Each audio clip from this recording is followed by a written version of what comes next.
দয়া করো সীতাপতি অদ্বৈত গোসাই, তব কৃপা বলে পাই চৈতন্য নিতাই। আগামীকাল অর্থাৎ 25 তারিখ রবিবার শ্রী শ্রী অদ্বৈত আচার্যের আবির্ভাব তিথি। শ্রীবাসঙ্গনে অদ্বৈত আচার্য ভবনে মহা উৎসব। মহাবিষ্ণু জগৎকর্তা মায়ায় সিজ্জিতম তস্য অবতীর্ণ অদ্বৈত আচার্য ঈশ্বরম। অদ্বৈত আচার্যের আবির্ভাব, অর্ধ দিবস উপবাস। অদ্বৈত আচার্যের আবির্ভাবের পূজা আনতে 12টার পরে পারণ। সকলে অদ্বৈত আচার্যের আবির্ভাব ব্রত পালন করবেন। এই অদ্বৈত আচার্য মহাবিষ্ণু, যার ইঙ্গিতে মায়াদেবী এই বিশ্ব কারাগার সৃজন করেছেন। সেই অদ্বৈত আচার্য তিনি পূর্ব বাংলা থেকে শান্তিপুরে আসেন। নাভাদেবী এবং কুবির পণ্ডিতের কে অবলম্বন করে ভগবান অদ্বৈত আচার্য আবির্ভাব হয়ে তিনি কলিযুগের অবস্থা দেখে তিনি প্রতিজ্ঞা করেছিলেন, হে প্রভু, হে গোলকপতি ভগবান, আপনি অবতীর্ণ হন, এই কলির জীবকে উদ্ধার করুন, না হলে এই কলিযুগের মানুষ একদম অনাদিকাল থেকে তারা এই নরকে পতিত হবে। তাই তিনি মায়াপুরে এসে কুঠির করে তিনি গঙ্গাতে দৈনিক গঙ্গা পূজা করতেন এবং ভগবানের চরণে তুলসী দিয়ে নিবেদন জানাতেন। তুলসী দলার গঙ্গাপত্র দিয়ে তিনি কেঁদে কেঁদে ডেকেছিলেন, হে প্রভু, আপনি আসুন, অবতীর্ণ হন, এই কলির জীবকে উদ্ধার করুন। তাই তার আরেক নাম নারা। সেই অদ্বৈত ভবনে তিনি গঙ্গার জল তুলসী দিয়ে গঙ্গাকে আরাধনা করে ভগবান গোলকপতি শ্রী চৈতন্য মহাপ্রভুকে অবতীর্ণ করিয়েছিলেন। মহাপ্রভুর দাদা বিশ্বরূপ এবং মহাপ্রভুকে তিনি পড়িয়েছিলেন।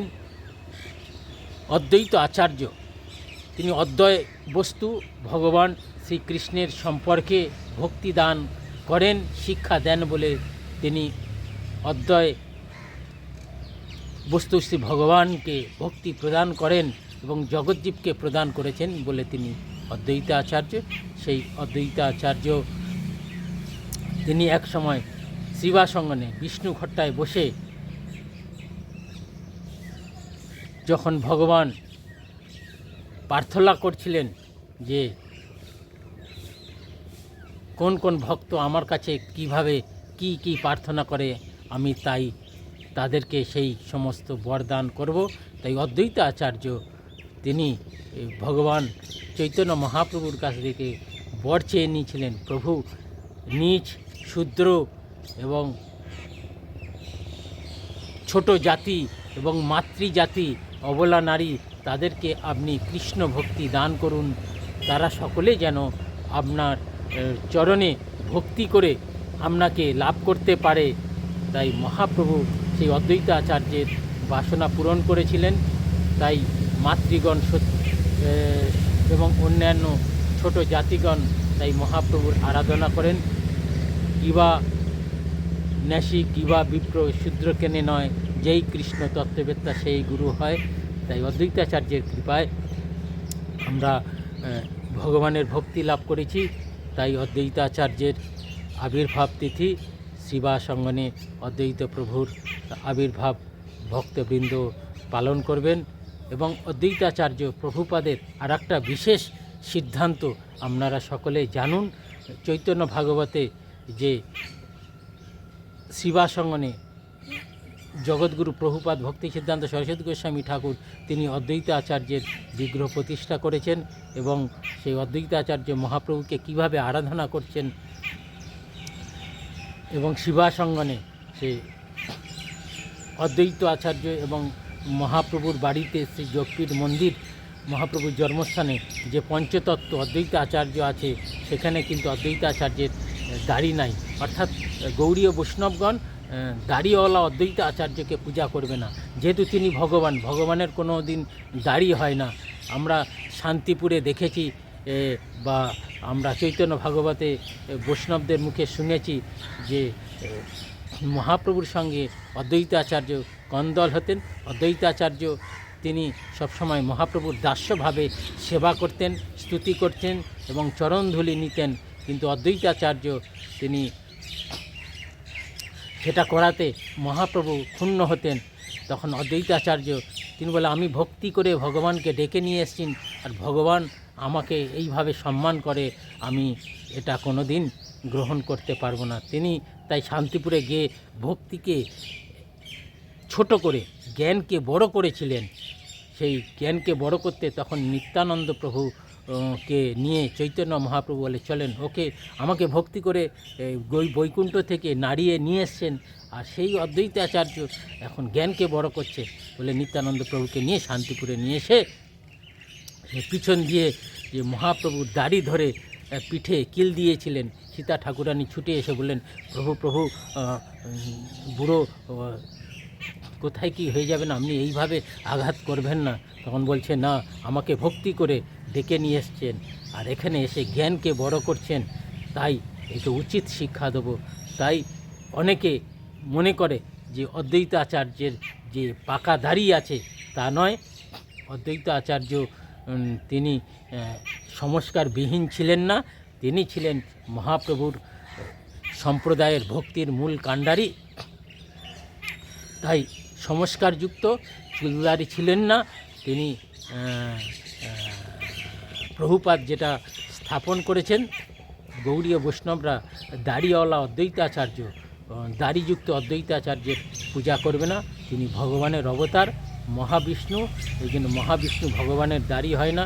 দাড়ি ধরেছিলেন মানে এই রকম আদর করে থুতলোটা ধরেছিলেন, এই থুতলোটাকে বলা হয় দাড়ি। তাই এই দাড়িটা ধরে তখন পিঠে কিল দিয়েছিলেন, অর্থাৎ আঘাত করেছিলেন।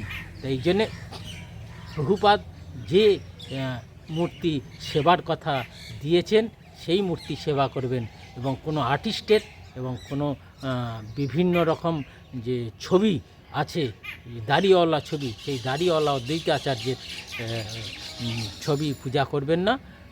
নিবেদন এইটাই প্রভুপাদের সিদ্ধান্ত, এবং সেই অদ্বৈত আচার্যের পূজা করলে আমরা মহাপ্রভুর কৃপা পাব। সেই তিন ঠাকুর অদ্বৈত আচার্য, নিত্যানন্দ প্রভু এবং মহাপ্রভু, আমার প্রভুর প্রভু শ্রী গৌর সুন্দর এ বড় ভরসা চিতে ধরি নিরন্তর। তাই ভক্তবৃন্দ, জয় হোক অদ্বৈত আচার্য কি জয় হোক। দয়া করে সীতাপতি অদ্বৈত গোসাই, তব কৃপা বলে পাই চৈতন্য নিতাই।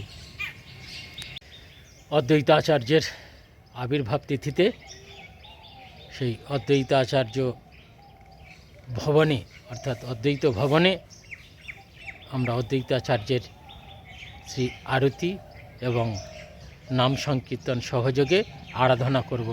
অদ্বৈত আচার্য তিনি আমাদের প্রতি প্রসন্ন হোক। জয় হোক অদ্বৈত আচার্য প্রভু কি জয় হোক।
जय जय।